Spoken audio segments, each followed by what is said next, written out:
ಈ ತರ ಒಂದು ರಸಮ್ ಇದ್ರೆ ಊಟ ತಿಂತಾ ಇಲ್ಲ ಅನ್ನೋ ಮಕ್ಳು ಸಹ ಹೊಟ್ಟೆ ತುಂಬಾ ಊಟ ತಿಂತಾರೆ. ಇನ್ನ ನಮ್ಮ ಮನೆಯಲ್ಲಂತೂ ಮಕ್ಳು ಇದನ್ನೇ 3 ಹೊತ್ತು ಕೊಟ್ರು ಬೇಡ ಅನ್ನಲ್ಲ. ನಾನು ಇಲ್ಲಿ ಅಗ್ಯಾರೋ ಮಲ್ಟಿ ಕುಕ್ ಕೆಟಲ್ ಅಲ್ಲಿ ಈ ರಸಮ್ನ ಮಾಡ್ತಾ ಇದ್ದೀನಿ. ಮೊದಲಿಗೆ ಒಂದು ಚಿಕ್ಕ ಬೀಟ್ರೂಟ್, 1 ಟೊಮ್ಯಾಟೊ, 1 ರಿಂದ 2 ಹಸಿಮೆಣಸಿನಕಾಯಿ, ಬೇಕಾಗಿರೋ ನೀರನ್ನ ಸಹ ಹಾಕಿ, ಇದು ಮಲ್ಟಿ ಕುಕ್ ಕೆಟಲ್ ಆಗಿರೋದ್ರಿಂದ ಸ್ವಲ್ಪ ಸ್ವೀಟ್ ಪೊಟ್ಯಾಟೋನು ಸಹ ಹಾಗೆ ಸ್ಟೀಮ್ ಮಾಡ್ಕೊತಾ ಇದ್ದೀನಿ.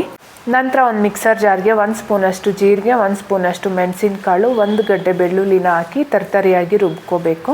ಅಷ್ಟರಲ್ಲಿ ಬೆಂದಿರೋ ಅಂಥ ಬೀಟ್ರೂಟ್ ಮತ್ತು ಟೊಮೆಟೊನ ಸಹ ಸ್ವಲ್ಪ ತಣ್ಣಗಾದ್ಮೇಲೆ ಮಿಕ್ಸರ್ ಜಾರಿಗೆ ಹಾಕ್ಕೊಂಡು ಅದನ್ನು ಸಹ ನುಣ್ಣಗೆ ರುಬ್ಕೊಂಡು ಬೇಯಿಸಿಟ್ಟಿರೋ ನೀರಿಗೆ ಹಾಕ್ಕೊತಾ ಇದ್ದೀನಿ. ಹಾಗೆ ರುಚಿಗೆ ಬೇಕಾಗಿರೋಷ್ಟು ಉಪ್ಪು, ಸ್ವಲ್ಪ ಹುಣಸೆ ಹಣ್ಣನ್ನು ನೆನೆಸಿಟ್ಟಿದೆ ಅದನ್ನು ಸಹ ಕಿವುಚಿ ಹಾಕ್ಕೊತಾ ಇದ್ದೀನಿ. ಈಗ ಒಂದು ಸ್ವಲ್ಪ ಕರಿಬೇವನ್ನೆಲ್ಲ ಸಹ ಹಾಕಿ ಚೆನ್ನಾಗಿ ಮಿಕ್ಸ್ ಮಾಡಿ ಇದನ್ನು ಕುದಿಯೋದಕ್ಕೆ ಇಡಬೇಕು.